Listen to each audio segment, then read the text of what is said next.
Lo interesante de esto es lo que sigue a continuación también, 24. Todos los profetas, desde Samuel, todos han anunciado estos días. Vosotros sois hijos de los profetas. San Pedro habla a israelitas y no israelitas, una multitud ahí que había presenciado un milagro, y los declara que son hijos de los profetas, reconoce la descendencia carnal y de la alianza.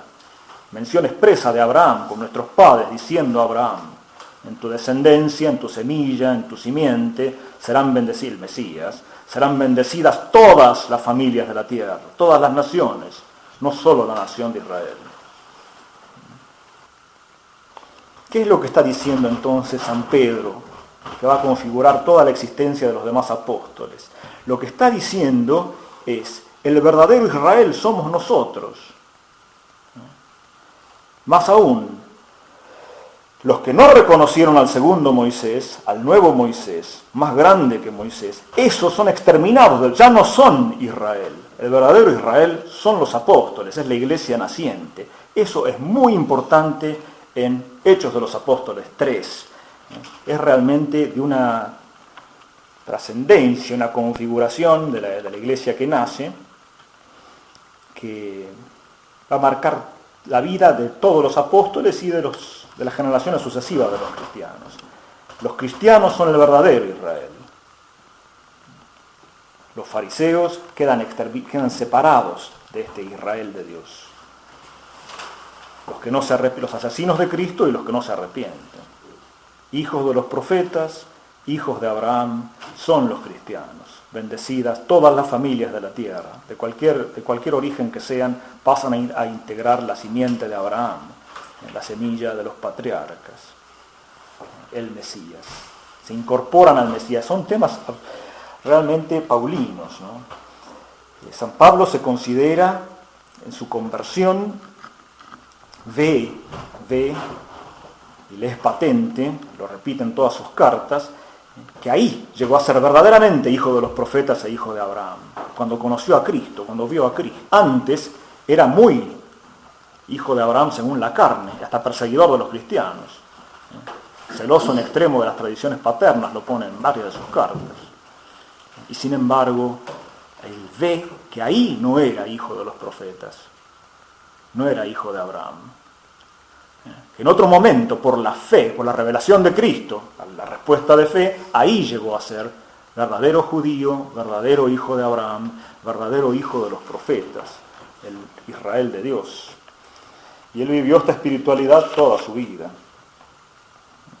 Por la revelación de este siervo, mencionado al final del discurso, en el versículo 26, ha resucitado a su siervo, es el siervo de Isaías 53, no el siervo sufriente, y para el perdón de los pecados, para el perdón de los pecados. Y también el perdón de los pecados. Está muy presente en San Pablo eso. Donde abundó el pecado, sobreabunda la gracia.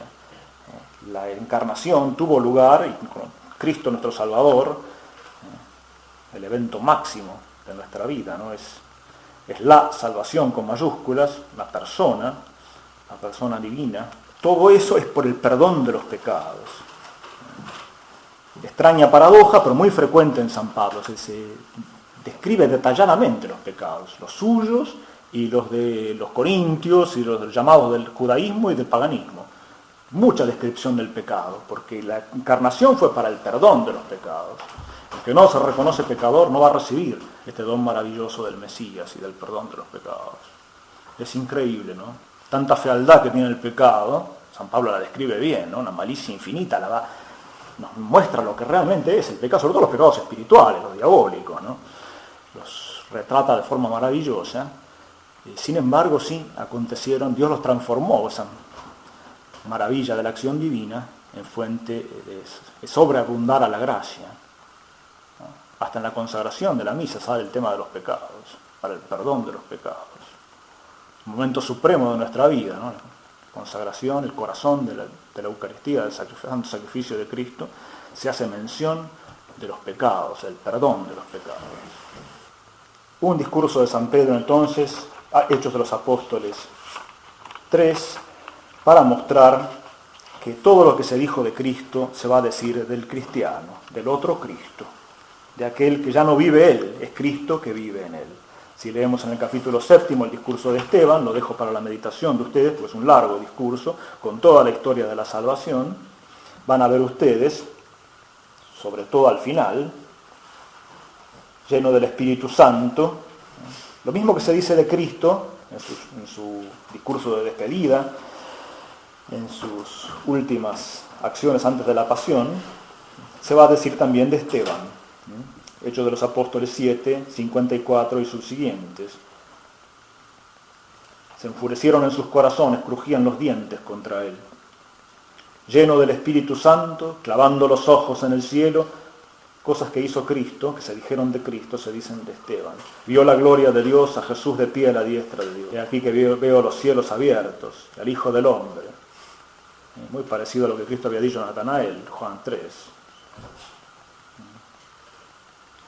Arrojándose sobre él, lo sacaron fuera de la ciudad y lo asesinaron, arrastrado fuera de la ciudad. Sale en la parábola, ¿no? La parábola de los viñadores homicidas. Y sobre todo la frase final, él oraba diciendo, en 59 y 60, Señor Jesús, recibe mi espíritu. Señor, 60, no les imputes este pecado. Padre, perdónalo porque no saben lo que hacen. Entonces la semejanza entre Cristo y Esteban, la configuración, es una palabra importantísima en San Pablo, ¿no? Una sola forma, conformación habría que decir, del cristiano con Cristo. Tema de la gracia en toda su profundidad, ¿no? La gracia es forma, conforma, principio del ser, define en el ser cristiano. Y bueno, a partir de, avanzando en el libro de los Hechos de los Apóstoles, vamos a encontrar en el capítulo 9 el primer relato de la conversión de San Pablo, que va a ser repetida después en el 22 y en el 26. 3 veces está narrada, con mínimos detalles, pequeñísimas diferencias que un lector inteligente sabe hacer la armonía, ¿no? Como hizo San Agustín con la concordia de los evangelios, ¿no? La del 22 es especialmente dramática, narra de nuevo su conversión, la historia del camino de Damasco, de la aparición de Cristo, de la voz, de la luz, su volverse desvalido, necesitar que lo lleven de la mano, que lo lleven a tientas, no veía, la recuperación de la luz, etcétera, etcétera, la iluminación. En el capítulo 22 tiene especial dramatismo porque lo quieren matar a San Pablo, ¿no? Versículo 22, o sea, Hechos 22, 22, guardar, retener siempre. Lo escucharon el discurso de San Pablo que narraba su vida, narraba su conversión, pero la sola mención de que iba a ser enviado a las naciones, a los gentiles, a los paganos, 22, le escucharon, pero luego levantaron la voz y gritaban, quita de la tierra, semejante hombre no debe vivir, no le es lícito vivir. Muy importante eso, esa es la consigna de los fariseos. Frente a Cristo dijeron eso, no puede vivir, ha blasfemado, debe morir. Debe morir porque se hizo hijo de Dios, lo declaran a Pilatos. Debe morir, no debe vivir, acá tenemos en el 22 de San Pablo, cosa que también va a repetir el funcionario romano un poquito más adelante. Al final del capítulo 25 hay una cosa muy importante, una frase que debe imprimirse en nuestros corazones también y tenerla siempre, llevarla siempre con nosotros. Se hace mención primero de que estuvo preso San Pablo bajo la gestión de Félix, y luego Félix es sucedido por Festo. Son 2 procuradores, como se decía entonces, de los gobernantes romanos en Palestina. Por ejemplo, en el versículo 25-24, dijo Festo, he aquí a este hombre, se dirige al rey Agripa, respecto a San Pablo, este hombre respecto del cual todo el pueblo de los judíos me ha interpelado, tanto en Jerusalén como aquí, gritando que él no debe seguir viviendo. Eso dice la autoridad romana. Yo por mi parte me di cuenta de que no había hecho nada que fuera digno de muerte. Muy parecido a la situación de Pilatos y de Cristo. Todo lo que se dice de Cristo se va a decir del cristiano. Se puede leer los versículos anteriores. También no es costumbre de los romanos entregar a ningún hombre por complacencia. Antes del acusado tenga frente a sí los acusadores, se le dé lugar para defenderse. Una cosa maravillosa invoca el versículo 19, entonces 25-19. Después de haber mencionado la costumbre de los romanos de juzgar según justicia, de ser garantes del derecho natural, le dice, los acusadores que lo rodeaban no adujeron ninguna cosa, ninguna prueba igual que con Cristo. Cuestiones referentes a su propia religión y a un cierto Jesús difunto, Jesús muerto, del cual Pablo afirma que está vivo. Esa frase es gloriosa realmente y es capaz de convertir nuestros corazones y de llamar al seguimiento de Cristo. Yo escuché de un religioso francés, un dominico, que decía esto, cómo le preguntaban cómo se había despertado la vocación en él. Y decía, una vez leyendo los Hechos de los Apóstoles leí eso, leí esa frase de Festo, ¿no? Un cierto Jesús difunto, del cual Pablo afirmaba que estaba vivo. Y al leer eso, lo tocó Dios, así lo llamó a su seguimiento en la vida religiosa. Y el último relato de la conversión, de su propia vida, está en el capítulo 26, en presencia de Festo, el gobernador romano, y de los reyes de la dinastía de los Herodes, Agripa y Berenice, su mujer. En este tenemos cosas muy, muy dignas de lectura, muy dignas de imprimir en nuestra memoria, de tener siempre delante de los ojos de nuestra alma, ¿no? La frase de Festo, tú estás loco, Pablo, las muchas letras te trastornan el juicio, te han hecho perder el juicio, responde San Pablo. Excelentísimo Festo, respondió Pablo, no estoy loco, sino que digo palabras de verdad y de cordura. Esto debería ser también para nosotros la convicción más meditada y siempre tenida en la memoria, ¿no? Palabras de verdad y de cordura, es nuestra fe, palabras de verdad y de cordura, de sensatez. San Pablo va a trabajar mucho este tema, ¿no? El mundo llama locos, ¿no? La locura, el amor de Dios es percibida como locura para el mundo, necedad, escándalo, y sin embargo es cordura y verdad a los ojos de Dios. Y es simpático también el pequeño diálogo entre San Pablo, ya no con Festo, sino con el rey Agripa, o sea, gente que conocía la fe judía. Y entonces le dice en el versículo 27, ¿crees, rey Agripa, a los profetas? Ya sé que crees, ciertamente. Y Agripa le respondió a San Pablo, por poco me persuades a hacerme cristiano. Está muy buena la frase del rey. Y pluguiera a Dios, dice San Pablo 29, no solo tú, sino que todos cuantos hoy me oyen se hicieran tales como soy yo, cristiano, salvo estas cadenas que muestra ahí.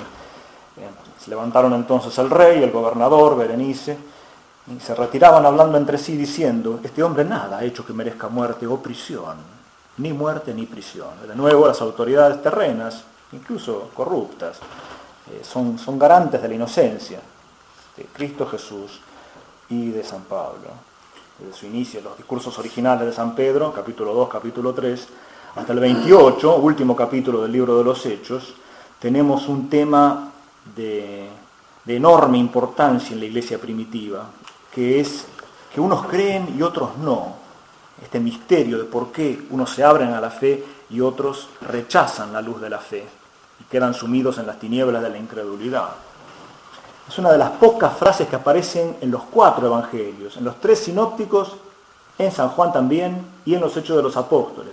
Y en los Hechos de los Apóstoles al final del libro, en el último capítulo, como si todo el arco del discurso, de la narrativa de Lucas apuntara a eso.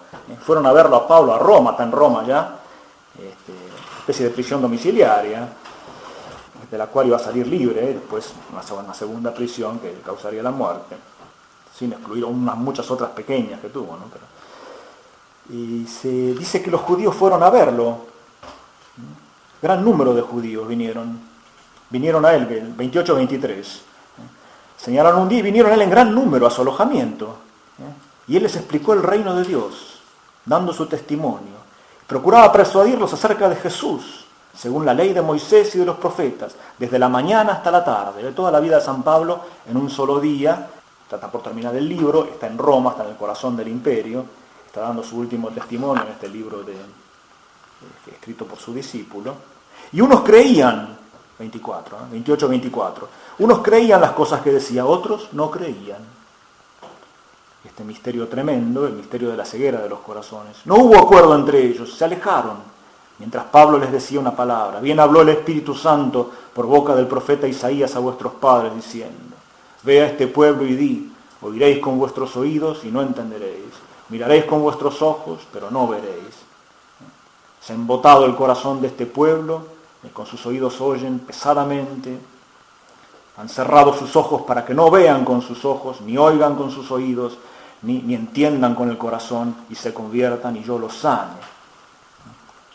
Famosa cita de Isaías 6, que está en los tres sinópticos, en San Juan 12, toda la narrativa de San Juan termina ahí, todo apunta hacia ahí, y aquí, en los Hechos de los Apóstoles, al final, el misterio de la predestinación, porque unos sí creen a este discurso maravilloso, persuadirlos acerca de Jesús, con arreglo a la ley de Moisés y los profetas, desde la mañana hasta la tarde. Unos creían, otros no creían. Este misterio que tenía perplejos a los cristianos de la primera generación, también lo vivimos nosotros. Un mundo muy incrédulo, muy poca fe. Unos creen y otros no. El misterio de la predestinación, que en las cartas de San Pablo es tan frecuente, tan dominante. Bueno, gloria al Padre, y al Hijo, y al Espíritu Santo, como era en un principio, ahora y siempre, por los siglos de los siglos.